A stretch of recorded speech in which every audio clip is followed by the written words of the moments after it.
क्या कहता है भाई? ये कहता है असर्शन की जब हम बात कर रहे हैं, कथन, teacher should make efforts to connect new concepts to childrens prior experience at home. यही बात तो हम कर रहे थे कि अध्यापिका को या अध्यापक को नए संप्रत्यों को, नए कॉन्सेप्ट को, नए टॉपिक्स को बच्चों के पूर्व अनुभवों से यानी ओल्ड नॉलेज से बच्चे के जोड़ने का प्रयत्न करना चाहिए। यानी नोन टू अननोन। नया टॉपिक क्या है? अननोन है, बच्चे के लिए अज्ञात है। जो वो पहले जानता है वो ज्ञात है, नोन है। तो नोन टू अननोन लेके जाएंगे आप उसको। जो प्रीवियस नॉलेज है बच्चे की, उससे न्यू नॉलेज को कनेक्ट करेंगे। ये बात कोई गलत है? सही है। जो बच्चे ने घर पे सीखा है और जो आप उसको सिखा रहे हैं, यानी जो वो जानता है और जो वो नया जानेगा, उन दोनों को कनेक्ट कर दीजिए, अच्छी बात है। रीजन क्या है? Learning is a continuous process that takes place outside the school as well. यानी अधिगम एक निरंतर चलने वाली प्रक्रिया है। ऐसा नहीं है कि स्कूल के बाहर लर्निंग बंद हो गई है, वो सीख रहा है निरंतर रूप से। चाहे वो नाना के यहाँ जाए, नानी के यहाँ जाए, मतलब सेम ही जगह रहते होंगे दोनों, है ना। चाहे वो बुआ के यहाँ जाए, चाहे वो मामा के यहाँ जाए, बात बराबर है। वो कहीं भी जाए, वो ट्रिप पे लेके जाएं आप उसको, चाहे बाजार लेके जाएं, वो दिमाग उसका एक्टिव है, वो सीख रहा है हर टाइम। लर्निंग कोई सिर्फ स्कूल में होने वाली प्रक्रिया नहीं है, हर जगह होगी, है ना। तो अधिगम एक निरंतर प्रक्रिया जो विद्यालय के बाहर भी होती है। तो आपको तो बच्चे के प्रीवियस नॉलेज को, जो भी उसने कहीं बाजार में देखा, कहीं पे घूमने गया था वहां देखा, वो सब कनेक्ट करने का मौका आपको देना चाहिए। तो लर्निंग को अगर आप प्रीवियस नॉलेज को नई नॉलेज से कनेक्ट करेंगे तो क्या होगा? क्योंकि ऐसा क्यों करा रहे हैं हम? क्योंकि because learning is a, because लगा लो, सही लगेगा आपको ये, because learning is a continuous process that takes place outside the school as well. सही बात है, स्कूल के बाहर भी होती है, इसलिए हम ऐसा करने को कह रहे हैं। सिंपल, खत्म। बहुत बढ़िया, 89% लोग सही जवाब दे रहे हैं। अब मुझे लग रहा है कि आप जो है अटकेंगे नहीं सवालों में। क्वेश्चन नंबर 9 देखिएगा। सबने मुझे लग रहा है मैराथन देख ली है, ठीक है। क्वेश्चन नंबर 9 देखिएगा। असर्शन और कथन की जब हम बात करते हैं, स्टेटमेंट है और रीजन है। स्टेटमेंट पढ़ेंगे। It is important for a teacher to focus on development of childrens metacognitive abilities. अभी हम बात कर रहे थे परासंज्ञानात्मक क्षमताएं, यानी थिंकिंग अबाउट थिंकिंग, है ना, जिसमें बच्चा जो है रिफ्लेक्ट करे, रिव्यू करे, एक प्लान बनाए, स्ट्रेटजी बनाए कि भाई ये वाले सब्जेक्ट पहले पढ़ने हैं, ये करना है, वो करना है। थिंकिंग अबाउट थिंकिंग, खुद की थिंकिंग को रेगुलेट भी कर पाएगा। एक अध्यापक के लिए महत्वपूर्ण है कि वो बच्चों की परासंज्ञानात्मक क्षमताओं के विकास पर बल दे।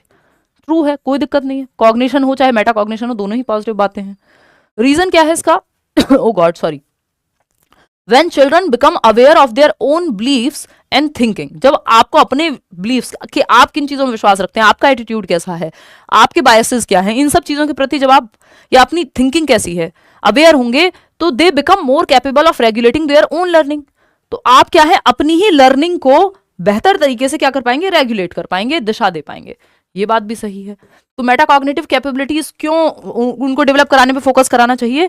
बिकॉज बच्चे जो हैं वो अपनी ही क्षमताओं को लेकर, अपनी ही बिलीफ्स को लेकर के बेहतर अवेयर होंगे और अपनी थिंकिंग को, अपनी लर्निंग को फिर वो रेगुलेट कर पाएंगे कि भाई मैं एक आलसी व्यक्ति हूं मान लो, और मुझसे सुबह नहीं उठा जाता, तो बेटर है कि मैं ये कहूं कि रात को आलस आ रहा है, 12 बज गए हैं और ये वाला सिलेबस कल कंप्लीट हो जाएगा, या कल मैं ये कर लूंगा। और आपको पता है कि आप उठेंगे नहीं अगर सो गए तो। आपका जैसा ट्रैक रिकॉर्ड है, आपकी जो क्षमता है, जैसे मेरी अगर मैं बात करूं तो मैं जगे रह सकती हूं बजाय कि मुझे उठाओ सुबह, है ना। मजबूरी में तो फिर आप कहाँ ही देखते हो, आधे आधे घंटे में भी उठता है इंसान। बट प्रेफरेंस क्या है कि यार लगातार काम करना बेटर है, बाद में सो तो फिर तसल्ली से सो। ये मेरी अपनी पर्सनल इंडिविजुअल पर्सनैलिटी हो गई। किसी का हो सकता है कि यार उसको 2 घंटे भी मिल जाए सोने को तो वो फ्रेश फील करेगा, बजाय कि वो लगातार काम करे।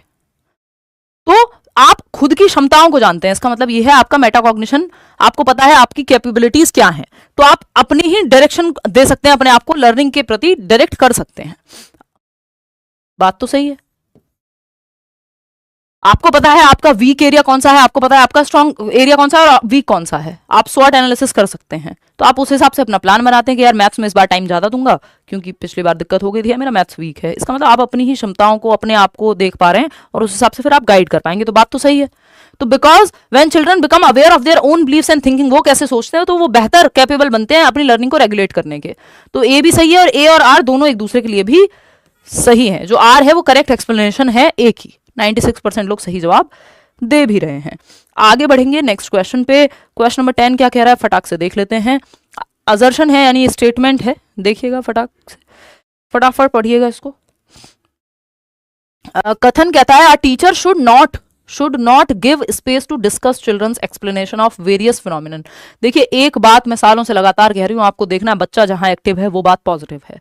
बच्चा यहाँ एक्टिव नहीं लग रहा हमें कि एक अध्यापक को बच्चों की विभिन्न घटनाओं के बारे में व्याख्या की चर्चा को कोई स्थान नहीं देना चाहिए, यानी बच्चों की चर्चा को स्थान ही मत दो, यानी बच्चों को एक्टिव मत रखो, पैसिव बना दो। तो जो बच्चे को एक्टिव नहीं रख रहा, जो ऑप्शन, वो सही नहीं हो सकता। सिंपल बात। जब तक ये ना कहा हो कि कौन सा सही नहीं है, तो ये तो गलत हो गया। रीजन क्या है इसका? Children are not capable of developing causal explanation on their own, के बच्चे जो है एक कारक व्याख्या नहीं निकाल पाते, यानी एक चीज से दूसरी चीज के बीच में क्या रिलेशन नहीं निकाल पाएंगे। ये आप कैसे मान ले रहे हैं भाई? कर पाएंगे बच्चे, अपने अनुभव के आधार पर निकाल पाते हैं जितना निकालते हैं। तो ये नॉट कैपेबल कहना तो अपने आप में गलत हो गया। तो दोनों ही गलत हैं, both A and R false, and आगे की बात बचती नहीं है। 88% लोग सही जवाब दे रहे हैं इस बात का। चलिए आगे बढ़ते हैं, क्वेश्चन नंबर 11 देख लेते हैं। देखिए ये क्वेश्चन बस लेंदी है पढ़ने में, ऐसा नहीं है कि कोई बहुत मुश्किल सवाल है ना, वो हो नहीं सकते, क्योंकि अगर आपने सारे टॉपिक्स को ठीक से पढ़ा है तो ऐसा थोड़ी है कि कहीं चांद से मून से आएंगे क्वेश्चंस निकल करके। आपका कॉन्सेप्ट कितना क्लियर है ये सवाल आपके चेक कर लेते हैं, और थोड़ा सा पढ़ के आप कितना समझ पाते हैं।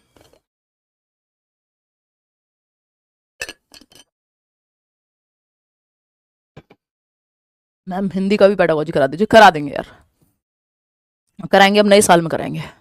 मुझे लग नहीं रहा अगले 2 दिनों में तो हो पाएगा, फिर सीधा हम नए साल पे मिलेंगे।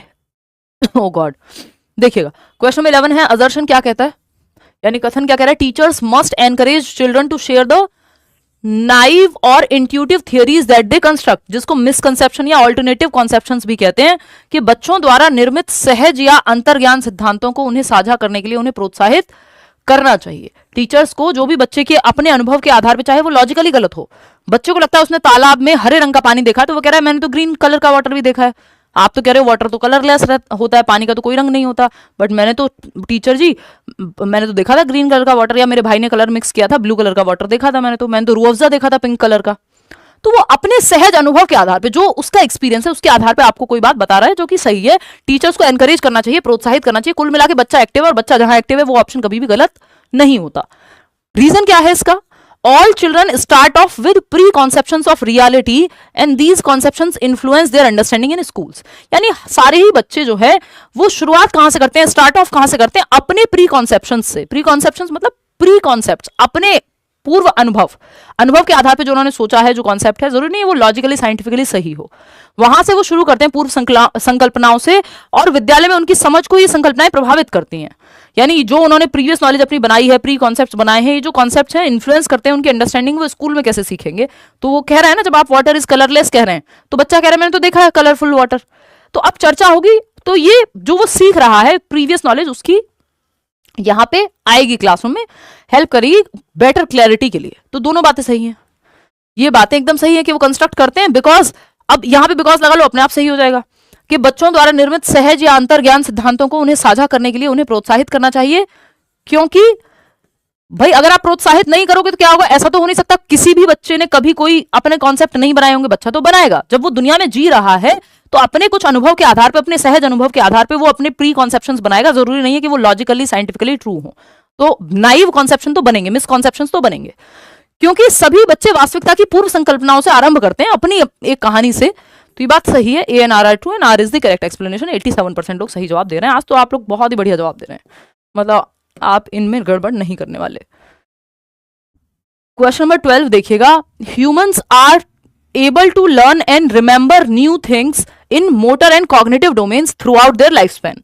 यानी जो मानव है, व्यक्ति है, मनुष्य है, अपने पूरे जीवन काल के दौरान गत्यात्मक और संज्ञानात्मक क्षेत्रों में नई चीजें सीखने और स्मरण करने के योग्य है। यानी आप 60 साल के हैं तब भी आप बैडमिंटन खेलते रह सकते हैं, मोटर स्किल्स पे काम करते रह सकते हैं, जिम जा सकते हैं, कॉग्निटिव एबिलिटीज नई नई चीजें सीखते रह सकते हैं, सोचते रह सकते हैं, किताबें पढ़ते रह सकते हैं। ठीक है ना? हाँ, मैं 25 तारीख से 4 तारीख तक बाहर हूँ। ठीक है, कोई बात नहीं, उस पर हम चर्चा कर लेंगे। अभी तो 2 दिन है, कल भी क्लास लूंगी, परसों भी लूंगी। ठीक है, तो इतने आप सारी जो मैराथन है, नोट्स वगैरह हैं, वो सब पढ़िएगा, प्रीवियस सेशंस देखिएगा, फिर आकर के हम बढ़िया से काम करेंगे। इतने मेरी तबीयत भी होपफुली सही हो जाएगी। Humans are able to learn and remember new things in motor and cognitive domains throughout their life span. ये बात एकदम सही है। ठीक, रीजन क्या है इसका? ये कह रहे हैं outcome of a severely deprived childhood can be easily changed in later years. ये बात आप दिमाग में बिठा लीजिए, जो बचपन में कमी रह गई है उसको आप पूरी तरह से रिवर्स नहीं कर सकते हैं, आप मॉडिफाई कर सकते हैं, आप बेहतर टेक्निक से सिखा सकते हैं, लेकिन अगर बचपन का डेप्राइव्ड चाइल्डहुड है उसको आप अचानक से पूरा नहीं कर देंगे, रिवर्स नहीं कर देंगे। इसलिए तो हम कह रहे हैं कि बचपन हम क्यों आंगनवाड़ी में आटे से लेके और क्या क्या देने की बात कर रहे हैं, क्योंकि वो ऐसा टाइम है, उसके विकास का बहुत महत्वपूर्ण काल है वो जो बचपन हम कह रहे हैं, स्पेशली अर्ली चाइल्डहुड 6 साल तक, 12 साल तक, 6 साल तक तो स्पेशली। उसके बाद फिर आप रिवर्स नहीं कर पाएंगे, जो डैमेज हो गया उसको पूरी तरह से रिवर्स करना इम्पॉसिबल है। एक गंभीर रूप से पीड़ित बचपन के परिणामों को बाद के वर्षों में आसानी से बदला जा सकता है? जी नहीं। अगर किसी गैस की वजह से या किसी गैस की चपेट में आने की वजह से या फिर खाने की न्यूट्रिशन की कमी की वजह से या बैड न्यूट्रिशन मिलने की वजह से जो डैमेज हो गया कॉग्निटिवली या फिजिकली भी बच्चे को, वो दोबारा से आप उसको ठीक नहीं कर सकते, है ना। तो इसका क्या है, ये अपने आप में गलत बात है। ये कहना सही है कि थ्रू आउट चलता है, लेकिन जो डेप्राइव्ड चाइल्डहुड है उसको आप उसकी पूर्ति नहीं कर पाएंगे, तो ये तो आर गलत हो जाएगा। ए इज ट्रू। तो आप में से कितने लोग, 63% लोग सही जवाब दे रहे हैं, A is true but R is false. तो इसका चेक करना तो बनता ही नहीं है कि रीजन सही है नहीं है, क्योंकि अपने आप में स्टेटमेंट ही गलत है। तो कहानी खत्म हो जाती है, थर्ड स्टेप पे पहुंचने की जरूरत